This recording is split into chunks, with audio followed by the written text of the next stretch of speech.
You're listening to episode 84, Parents of Kids with Cancer. Hello, my friends. September is Childhood Cancer Awareness Month. And over the past 4.5 years, I have had the opportunity and honor to interview many parents who are a part of a club that they didn't ask to be in. Like many of the other families who share their experiences, there's a common bond when you can look at another parent and say, yep, I've been through exactly what you're going through. And so I wanted to just go through some of the amazing stories that we've been able to share and give you some of the clips and the audio tips that we have gotten in this podcast from so many families.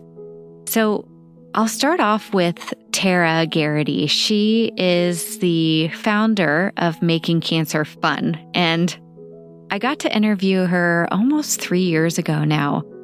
And we chatted about how, you hear the word cancer and automatically, it's doom and gloom and it's having a hard time. And she tried really hard with her child to make cancer fun. Here's a little clip from her story. And also not focus on a lot of the details that people usually ask, like what stage is it and what are you going through? She chose very purposefully how she wanted to handle the situation. And so I want to give you some insight into what they did and how they handled it. So her official diagnosis was she was a stage 4 high-risk neuroblastoma. And again, what's kind of interesting about that is I chose very purposefully not to share her stage with people. I told people she had neuroblastoma, but never that she was stage 4. And the reason I did that was for 2 reasons. One, when you hear stage 4, when somebody says I have stage 4 lung cancer or stage 4 anything, we tend to automatically put one of their feet in a grave, right? It's like, oh, well, you're done. And I didn't want to personally have to deal with the reactions of people. If they heard my daughter had a stage 4 diagnosis, I didn't want them to kind of write her off. And I also didn't want their maybe fear or their sadness or their grief over that to then transfer to her. Because a 3.5-year-old has zero idea what cancer is. It does not carry the same weight, the same fear. It means nothing to them the way it does to an adult. And so I think my mother and my sister were the only ones who knew her real diagnosis. Even the rest of my family, I didn't tell. And it wasn't until years later that she was done with treatment and had been transferred to a survivor's clinic and was a true survivor before I started telling people that she was a high-risk stage 4. I have the privilege, I will say, from before my daughter was diagnosed and before this happened, that I had spent 10 years working in personal development. That was kind of like my career, my field, and coaching people and working with women business owners and teaching, mindset and coping skills and things like that. And so I knew from my background that, what we focus on, what we allow our brain to focus on gets bigger, good or bad. That's how the brain works. It's kind of like when you get a new car and maybe you've never had a Jeep before, right? But now you're on the road and you're like, everybody has a Jeep. I had no idea everybody had Jeeps. Because once the brain has a thought, it starts to look for more of that. And so I knew that. And I was like, all I can see is all these horrible things that are happening. I'm like, I have to shift my brain, because otherwise I'm just going to I will actually start to create more horrible things because my brain's looking for it. And so I remember one night I sat down and I was like, all right, this is what I'm going to do. I'm going to force my brain to focus on things that I can be grateful for. And the first night I listed, I think, 18 things. And the first one was just my mom. I was grateful that my mom was there and that she was willing to sleep in a hospital room with us overnight. The second thing was my cousin. My cousin happened to be an oncology nurse and worked in the hospital next door. So I was grateful that my cousin could be there and kind of talk to them. And so I just started listing everything I was grateful for. And then the second night, I listed 19 things I could be grateful for. And I just, every night, she'd lay in the hospital bed and I was there on my laptop and I would just list every possible little thing I could think of to be grateful for. Next, I want to bring you back to Rosaria's story. And she is the mom of Brady, and she talks about what it was like when she had to handle the reality of a diagnosis like this, like cancer. And she is the host of the Living with Anxiety podcast, so go check her out as well. Your parental rights have been essentially stripped from you, and no longer are you the one that can protect your child. Instead, chemicals and radiation become your child's protector. And that has to be one of the most difficult things to accept. The next family I want to remind you about and reintroduce you to is Gillian's story and her daughter who had infant leukemia. And in our conversation, we talked a lot about the journey of having a baby with leukemia and the after effects that continue throughout her life and what that's like to be a parent who is dealing with it on a daily basis. You know, this little girl has had chemo, which can cause learning disabilities. She's had a brain bleed. She has cerebral palsy. So with all of that, we were told that she basically has some processing issues. And she also has what they're referring to as a blind spot, but not necessarily with her vision. It's like a blind spot in the upper left. When her eyes look up and left, she can't process what she's seeing when she looks there. She can tell you what she's seeing, but she can't process any information, really, if that makes any sense. So if there were a stop sign to her upper left side, she would tell you it's a stop sign, but her brain might not tell her to stop. One of the parts that Gillian talks about is the relationship she was able to form with another parent. And it wasn't a parent going through the exact same situation. Actually, her daughter had passed away. But it was this unspoken, easy friendship that got her through the ups and the downs. And it just was such a beautiful part of their story and this wonderful human that she got to know. We were both having a really hard time. I ended up actually going to get some help this summer. I ended up going into they have like a psychiatric unit within our hospital. And I did stay there for 9 days. And Lauren helped to get me in there, of all things. She's grieving her daughter and she helped to take care of me. And we were just trying to think of ways to help other families. And I learned some great skills when I was in the hospital, and Lauren was going through a lot of the same issues, but obviously times a million. And so the two of us just had this ongoing Facebook message, and we would just text each other or Facebook message just the most random things that we could think of to make each other laugh. And 2:30 in the morning, can I call you? And sometimes it was just ridiculous threads of neither of us making sense, but just laughing. And that was the thing. It's hard to know what to do with a friend. You know, it's hard to make jokes when it's such a serious situation. But at the end of the day, that is what our friendship basically, we've always done that with each other. Our girls were in the ICU at the same time. We've really related and been able to survive with humor. As a child life specialist who has worked with hundreds of children and families over the past decade, I know that no two children are the same. That means I need access to tools that can easily adapt to whatever situation I'm in. SmileMakers has thousands of unique items that help me navigate every scenario. Whether I'm looking for stickers and prizes for goodie bags for my patients or even my own kids, or I'm in child life specialist mode, working clinically to help a child cope with a medical procedure. I'm happy to support SmileMakers because they are a company who prioritizes the mental and emotional well-being of children by offering smiles on every page. Head to smilemakers.com when you're looking for a tool, toy, or prize to help a child smile.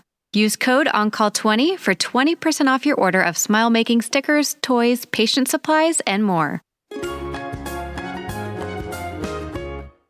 Scott Kramer is the father of Maddie Kramer, and she had a brain tumor, and Scott documented their journey through a journaling experience while he was in the hospital. And he has turned it into a book called Maddie's Miracles and the Miracles That Follow, and started an organization called Dancing While Cancering. He has so much wealth of love and kindness and information for parents. And so I have to share with you a little bit of our conversation. Do you mind sharing with us, if you can remember, what words did you use for Maddie? I mean, she's a 2.5-year-old and she's, more mature, but she's still a 2.5-year-old. How did you explain to her what was happening? What words did you use? Yeah, that's a great question. And we took a little bit of advice, and we just also did a little bit of our own searching as to what resonates with Maddie. And the key from child life at the end of the day was to break it down, was that however it came out of our mouth, to explain it in a way that she could understand. And for us, we really did that, but then ultimately ran with it in a way to also try to make it positive. So initially, it was to try to help her understand the experience, to link the pain that she had had to now this world where post-surgery, she's diagnosed with what would ultimately be a rare form of cancer called ATRT that would put her on a 52-week chemotherapy protocol. So we had to explain not just this surgery and a world where she exits no longer in preschool, but with this neck brace, literally going to be spending weeks, if not months, in a hospital setting. And so we explained to her that she had a little ball in her neck called a tumor. And Maddie, remember, your neck was hurting. It's because you had this ball, this tumor in your neck, but your super doctors took it out. And that's why your neck feels better. Now we're going to have to take a special medicine called chemo to make sure that the tumor does not come back. And we just slowly would introduce that mantra at every instance that we could have. If she asked about her neck, we'd reiterate and say, Maddie, remember, your super doctors took it out. And when we were at the hospital for a chemo stay, we would remind her that as she's saying, I want to go home, we would just interject that we'll take the special medicine so that, and I very purposefully, you hear a little music in our voice because we had a little shimmy to go with it so that the tumor will not come back. And slowly but surely, it probably wasn't more than 2 weeks that you saw this 2.5-year-old with her life flipped upside down, playing with her little Peppa characters and saying, oh, Peppa, it's okay. You just had a tumor, but your super doctors took it out. And so she put it all together. Wow. And that framework of break it down and add a little fun, it permeated every step of our journey, whether it was the medicine that she took. We never called it medicine after that. When she was on her 10 to 15 out of hospital, bottles of stuff, it was vitamins, and it was Super A, which was, acyclovir, I think it was called, as these names come back to me. Super A was going to make her stronger and she would make a muscle. And that's, if she had to get an MRI, she was going to take a picture, and just trying to break it down in terms that she could understand. And the result was her moving through what would otherwise been very life altering and traumatic and soul crushing. She continued to grow, both emotionally, physically. Her home became the hospital. She became flexible for that just to be another play space in her life. And that, if there is a singular blessing in our journey, it's that despite going through hell, we didn't feel it because of her, because she was able to, we, with the help and guidance of Child Life, were able to create this safe bubble around her while still telling her the truth. And it was a beautiful thing to watch. And at the same time, with gratefully the bliss of hope, because Maddie's disease was not terminal. So this path forward, this new reality, and watching this little kid go from not knowing if she would survive to literally turning this hospital into her little playroom. It was a soul-filling, hope-filled time in life, because all we knew is that there was a treatment protocol. And so we lived in that presence of keeping her happy and keeping her loved and keeping her secure. And that was our medicine. That was our hope. And the last family I want to reintroduce you to is Elizabeth's story. Elizabeth Billups eventually wrote a book for her daughter called The Puddle Jumper's Guide to Kicking Cancer.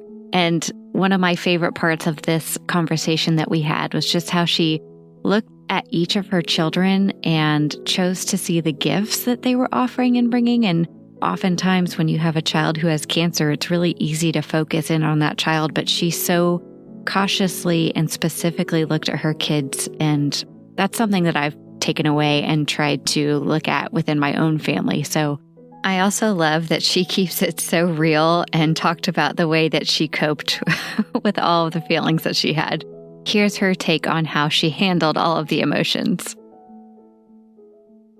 I remember talking to a friend of mine who had just helped her daughter recover from a spinal cord injury. So obviously an extremely arduous, really awful experience. But luckily I was given this gift of having this conversation with this mom about a month in maybe. And we just had a long talk, 2 hours or something. And she told me that her secret to one of the things that she did is she found a room. It was like a linen closet or something. Or sometimes she'd go to her car and she would just scream and cry in her car or in this linen closet, which is just kind of funny in a weird way. So I used that. So that's my tip for anyone, because just to pass on her tip is that I would kind of give into the feelings so that I could get them out, I guess. So along the way, we've been able to share a lot of family stories about dealing with cancer, and you can go find all of these and more at childlifepodcast.com, as well as a lot of resources that you can print and share for kids, for caregivers, all within pediatric cancer. So thank you so much for being here, and I will see you again next week.